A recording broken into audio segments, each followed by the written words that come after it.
Flight chops dude at the controls. Looking for the greaser. 3-point landing in the XCub. Can he do it? No pressure. No pressure. This is part 2 of the CubCrafters hat trick, where I'm getting checked out on 3 airplanes in one day.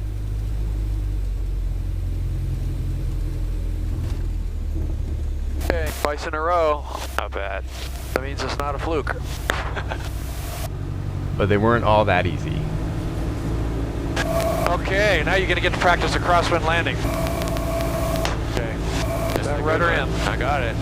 It's requiring a lot of changing though. There's some gusts happening here. This was my most difficult landing in recent memory. Oh my god, dude.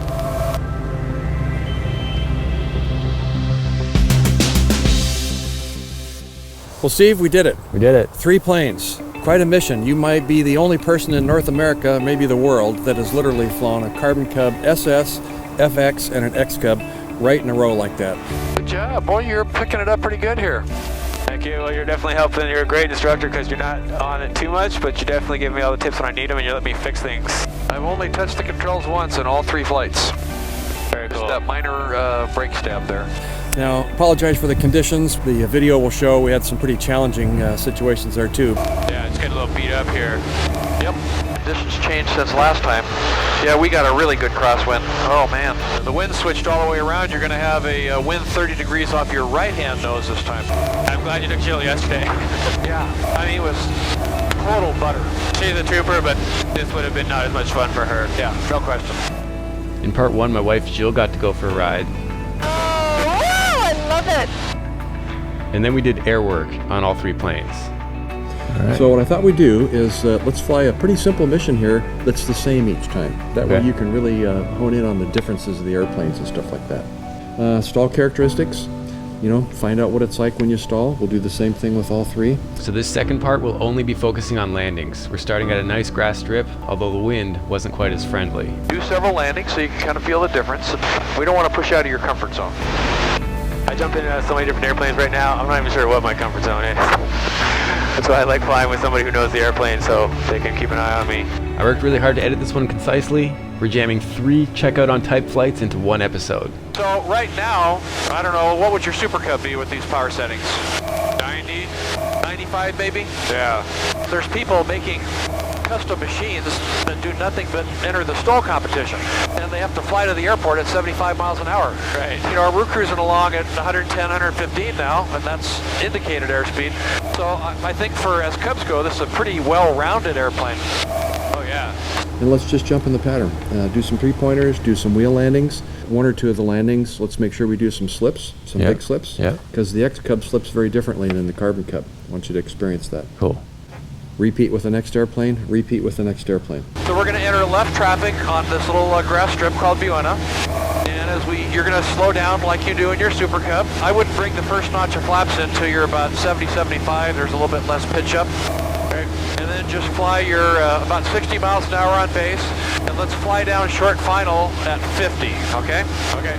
And the threshold is at the end of the buildings or a little farther? It's farther down there. By the puppy Yeah. tree? You're on a downwind now. Now that tree, that reminds me, that tree down there is sort of in your flight path, so you want to fly a little bit of an angled approach from this side. Right. So turn fine a little bit sooner than you normally would. So you got a clear visual on it now? Yep. Plenty long, so we can do a stop and go or a touch and go, whatever you want. Everyone, sorry, say again for what we want speed for final? Short final should be 50 miles an hour.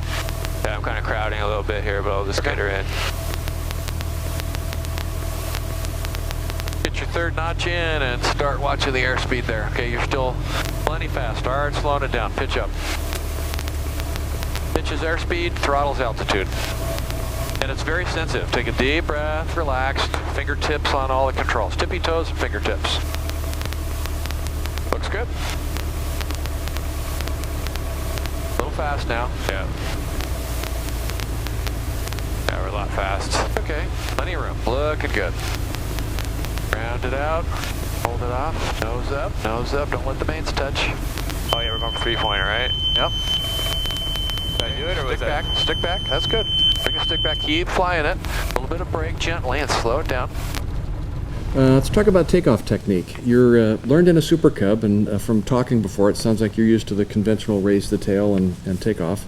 That works perfectly well in these airplanes. Well, 1 notch or? Well, let's talk about this. Okay. Before we're done, I want you to try both. So why don't we try another conventional takeoff, because your one in Yakima sort of didn't count. So go ahead, 1 notch of flaps. Is that right there? Yeah, right there. Next time, let's come down, land, do a stop and go, and I want you to try the 2 notch just to feel the difference, okay? There we go. Throttle in, stick forward, tail up more, 1001, 1002, you are flying. Wow, that's awesome. But I've discovered another method that works pretty well too, and that is put 2 notches of flaps in instead of 1. So, We'll get 2 notches in? 2 notches of flaps. So that's 1, 2, right there. Now, what you're going to do, let go of the stick. Okay, that's the neutral position. What I want you to do is just kind of put your hand on the stick and pull it back maybe an inch. Right about there. Right about there. And what you're going to do, let's talk this through first. Give it full throttle. Keep your feet on the pedals dancing, keep it straight, and just let it accelerate. And on a count of 1001, 1002, 1003, you're about going to be flying. Okay. And it'll levitate off in exactly this attitude. And then as soon as you get off, though, I want you to release that 2nd notch of flaps, okay?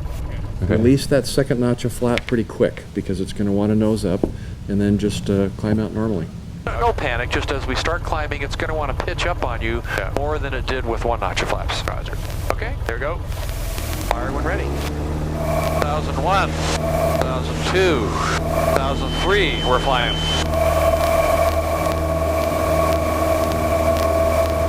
Yeah, that's awesome. I think, I've never measured it, I should. I think it's actually shorter. It doesn't take any skill, there's no timing, there's no, you're not making any judgments, you're just letting the airplane fly. Yeah, this thing is like a rocket ship, man. It's just a fun airplane to fly, isn't it? Now remember, you're trying to get calibrated here so you can tell the difference in the other planes. So this is the lightest plane you're going to fly today. Boy, it's blowing a lot more out here. We're getting blown across the ground pretty good. You can expect more of a crosswind down there, and we will be landing the other way, I'm sure. Okay. Oh yeah, we got wind. We're getting blown. You see it on the ground? Yep. So we're going to go for a full flap 3-pointer. You're PIC. That's a good place to start, though. Just to simulate or repeat kind of the exercise. And you can expect a pretty good crosswind, so you can expect to have to keep that left wing down. 500. I don't want you drifting right because there's a chain link fence right along there. Yeah, we don't want to drift. Conditions changed since last time. Yeah, we got a really good crosswind. Oh man. I looked at ForeFlight. The wind for the day was supposed to gradually change direction from the south to the west, and that's exactly what it's doing. Okay, we're going to test your skills here. Yeah. You acquitted yourself well in the CarbonCub SS. Get it slowed down, yeah. Might be better off with 2 notches here in this one. Just keep it, yeah. So we're at 2 now? Yep. Yep.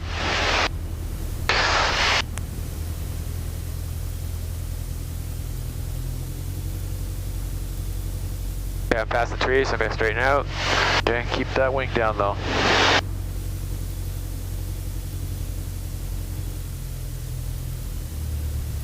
Did you see that sink all of a sudden? Yep. So I made that a wheeler. Stay on it, stay on it. I'm on it. I made that a wheeler because... Get the tail down. Okay, good. Slow it down. We're not done flying, as you know. Let's go ahead and back taxi here. Yeah, I went to what I know, which was wheel it down when I feel the wind is so strong. Yeah, and you did fine. It was good. Airplane's still responsive. You probably weren't paying attention, but see, it's now at slow speeds like that, the difference in stick force is not great, but you should notice a lighter feel. And either style takeoff, Steve, your call. So what are the, let's talk about what the crosswind adverse effects are on particular types of takeoff. You know, you probably have a little more control if you get the tail up with 1 notch. I think either one would work. I'll get back to the center. Once you get your power all in, you're blowing quite a bit of air across too.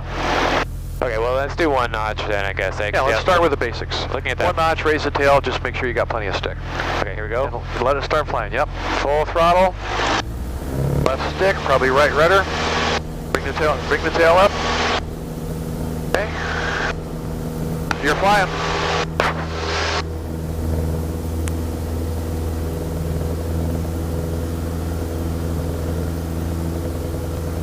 And climb for 71. That's it. Yeah, it's a challenging day, boy. You did it. But you got her done. Wow, look at that crab angle. Just for the record, I would estimate that crosswind that's really 90 degrees to the runway, probably 14 knots. The it's gusting, so that makes it worse. What's the demonstrated maximum for this airplane? Well, the POH will tell you 12, so we should be careful here. Well, as with most things, in most POHs, we put pretty conservative numbers in there. So, yeah, it's hard to do a comparison because of how hard I'm really on top of just thinking about conditions, but I would have to say this airplane felt more stable and less twitchy. Okay. Is that the way to describe it? Probably, and that's got to be a function of weight. Yeah. And if we could time it somehow, wasn't quite as quick to get off the ground. You remember the red and white one, the SS, that first thing, you weren't even rolling and the right wing lifted off. Yeah. But the flight control, the ailerons at least, are lighter, and it has a little faster roll rate, which sets the stage to go fly the XCub and see what that's like. And then the XCub, different cup of tea altogether? Yeah, I gotta say it's definitely my favorite though. Flying all three of these airplanes was really cool. I thought the sweet spot would have been between the FX and the XCub. And as if to grant my wish, there is a new CubCrafters airplane coming out that's going to be called the FX3. I didn't know about it. They just told me about it while I was editing this one. And that's the airplane I'm going to get to fly on the San Juan Islands trip later this summer. And we're actually giving away a tuition spot to that trip in this month's contest, so please check it out at flightshops.com. Cables in airplanes like the Super Cub you're flying are pre-stretched, I think like 20 pounds of tension on them, but they still stretch. Even when you don't have to be cranking and banking, you can just be flying around normally and those cables are stretching and sort of dumbing down the response. The XCub uses rods instead of cables. Wow, everything's happening fast. Yeah, it's like being in a Bonanza or something. And when you try to slow down, it takes a little longer to slow down too. This is a slicker airplane. Now we're going to do a bunch of landings here, but one of these landings I want you to fly a high pattern and really try and slip it. Okay. Because I want you to feel the difference. It does not slip as well as a CarbonCub. It still slips more than adequately for a Cub type plane, but that dorsal fin and the rudder back there, you got a different aerodynamic solution back there. Needed for the higher speeds and some of the corners of the Part 23 envelope. Pretty good crosswind component, but it's a little more off your nose this time. Deep breath, light touch on the controls. Okay, so I got 2 notches, I go full flaps? Yep. There you go. Okay, so I'm going to straighten out because I drifted in there just because of that tree. Go. Keep it straight, keep it straight. Nice. Yeah, wow, that's nice. Okay, now we've got plenty of runway left, so choose your takeoff method, which is take off from here. So the 2-notch takeoff technique? Sure. So let's try and see if you can get a feel for this, how it's different than the CarbonCub. All right, here we go. Go. You want a traffic, white XCub, party 28, left close traffic. There you're flying. See, it takes a little longer, doesn't it? Yeah, a little bit. Probably 1 to 2 seconds, but you're trading that for the fuel, the airspeed, all the other things this airplane offers. Yeah. But that's the neat thing about comparing them. Now you can make an informed choice. Totally. Whoa. You're at 45. That's fine. There you go. Nose up more. Bring it up a little more. There you go. Nice. Now, that was good. As you practice more, Steve, let me tell you about a little technique. Just as you can use your fingertips and you can micromanage the stick to fine-tune the pitch, you can do the same thing on the throttle.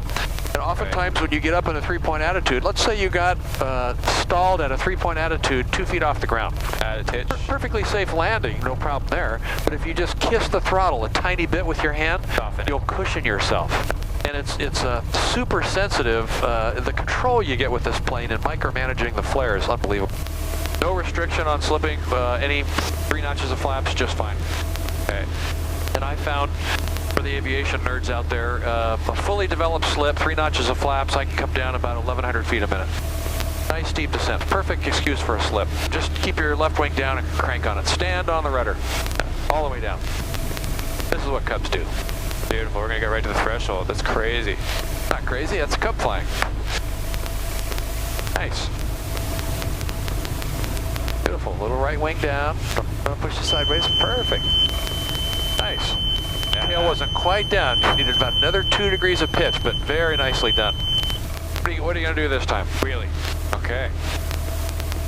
But a little faster, just hold it 55 all the way down, should let you roll it right on and yet still not extend your rollout too far. Yeah, so we're at 55 now. Perfect, just hold that speed. Especially for a low-time tailwheel pilot, you picked it up quite nicely. Your first wheel landing, you rolled it on to where it was hard to even tell when we were on the ground. Beautiful, just take it right down. Kiss the throttle just a touch. Oh, couldn't even feel that. That's what you call a roll on. Now you're still flying, so. Beautiful, nicely done. For those watching, he just rolled it on. And we like 2 notches instead of full on a day like this? Probably so on a day like this. Looking good. Man, these gusts are really intense. You're pretty fast here. Yeah, I feel like I wanted to punch through it. But so up to the 61.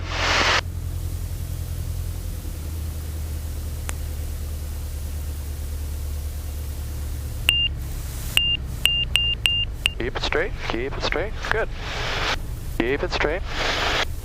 Nicely done, my man. Thank you. Challenging conditions, you got it back down.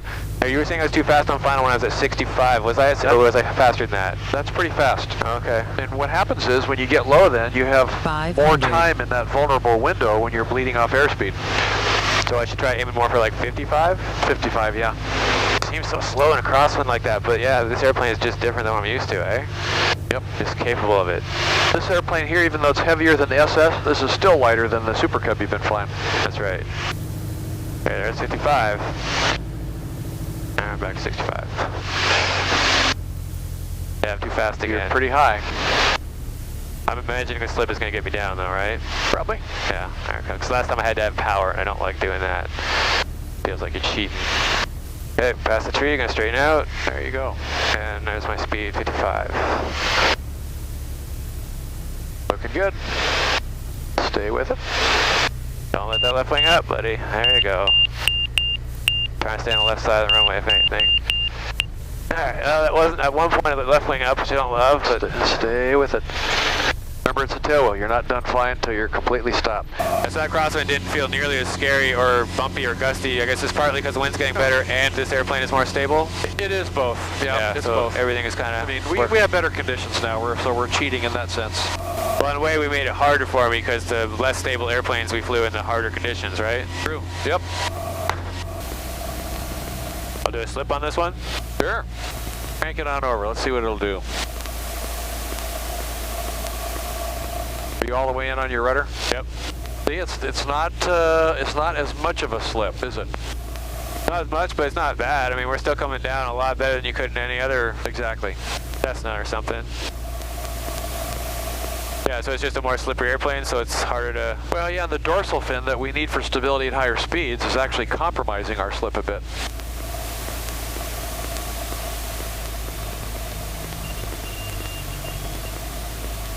Stay with the throttle. There you go. Oh, I didn't add enough. Okay. A little higher than I thought we were. Keep your eyes down the runway. I got it. Yep. Now see, that was a good time just to kiss the throttle a little bit. Would have softened that. No. Yeah. I think I'm getting used to the sound of it too, because I wasn't sure I was at idle yet. Yep. When I pulled it back, I was like, oh, that was idle. Speed is changing plus or minus 10 with these gusts. So there, see, there's that sync. And you're on the throttle. Nice. Stay with. There you go. That's how you do it. Used your throttle. You rested your rate of descent. Wheeled it on. Perfect. Nice.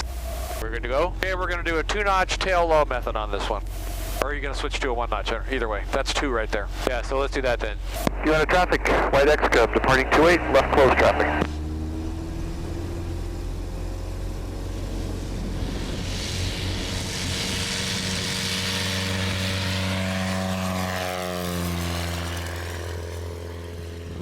That was a keeper. Good for shooting that one. This is like going to the gym. I'm working out. Good. I do kind of feel like I'm jumping back in the Super Cub as far as just flying this thing by feel. There you go. Good looking approach. So far, so good. A little fast, but I'll fix that.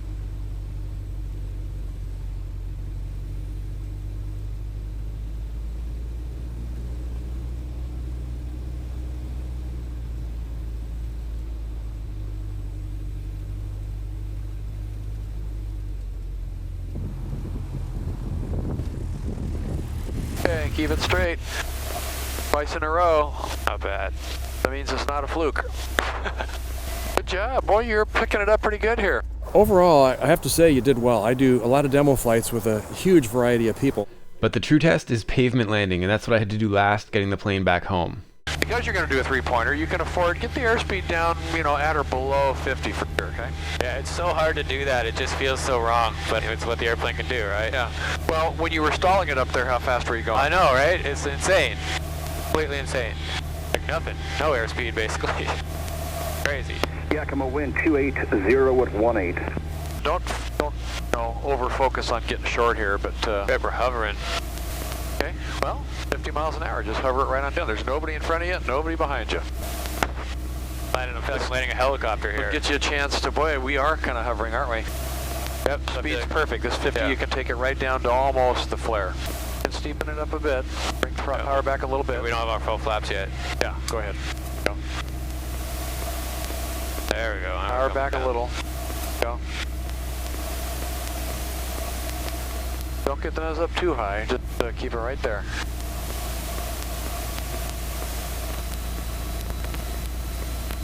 Hold that pitch. Nose up, squeeze the power off slowly. Slowly. Let it down. Oh, we were higher than I thought, but not bad. Not bad. And here's that really crazy challenging landing from earlier in the day, getting the SS back on the pavement. This is the lightest plane I think I've ever flown as far as I can really feel everything, right? Yep. Okay, now you're going to get to practice a crosswind landing. Yes. It'll be fine. And we'll do a wheelie, obviously, for crosswind, or? Yeah, your choice. That's a subject of much debate among pilots. I was trained to do wheelies in the crosswind, so you have more control. Do what you know, Steve. You got a big rudder. You got brakes on your toes. Now, do you use brakes for directional control? Because I haven't been able to do that with heel brakes. I try not to. Yeah, I agree. But I know some of the hardcore guys do. it is a tool you have if you need to, but that's when things start getting pretty dicey. Well, especially when it's not something I Now, practice. do you see runway 22 there now? I do. Okay, you are clear to land. Your call. But don't you think it takes more experience to be good at doing a three-pointer when you're on the edge of control in a crosswind? I agree that it gets you down and slow faster. Yes. But I think you're vulnerable, and if you're not experienced, which I'm not. But you're vulnerable for a shorter period of time. That's That's true. the argument. And I scared myself once doing a wheelie crosswind landing. Yeah. That was where I scared myself, almost ground loop. I only touched the flight controls once in all flights. That landing in the SS when we came back in, right on the roll out there, I touched the right brake just a skosh. You had the rudder all the way in, you were doing everything right, but we were still coming around a little bit. Yeah. We were slow enough it wouldn't have mattered, but only one in all three flights, so good job. Cool, You're man, picking yeah. it up quick. Another hour or two, you're cleared to go. I'd toss you the keys. Awesome. High praise. I'll take them. Okay. We got a lot of wind here, and it's going to gust as we get to the ground. I'd say that wind's about, well, it's moving around. It's pretty better good. plan for 45 off your nose. Why don't we start bringing our cross control in just to get a feel for it? So What it's going to take. yeah, get that wing down in the opposite rudder and stay on the center line. There you go. We're getting blown off here now. Just fly that down. Well, see, it shows you how much wing. That's why I like to get the cross control in earlier. Shows me what I need. Wind 180 at 15.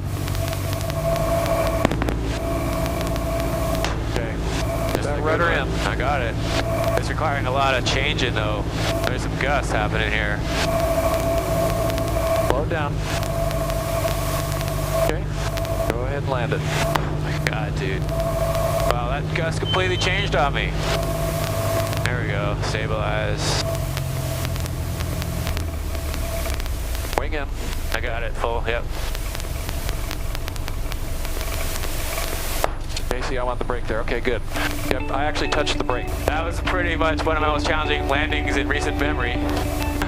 We got her done though. Flying airplane in a big gusty crosswind.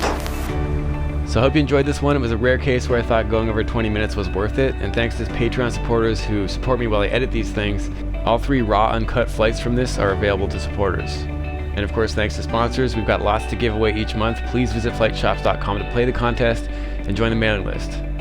And keep your flight shop sharp. Steve, they're asking if you want more. What do you think? They're happy with what they've got. Then I'm happy too, because I'm going to get burned out. Okay. I think he's getting tired, going to get burnt out, so RTB, okay? That stands for return to base. There we go. All right, see you there. Okay, I'm chopping the phone here.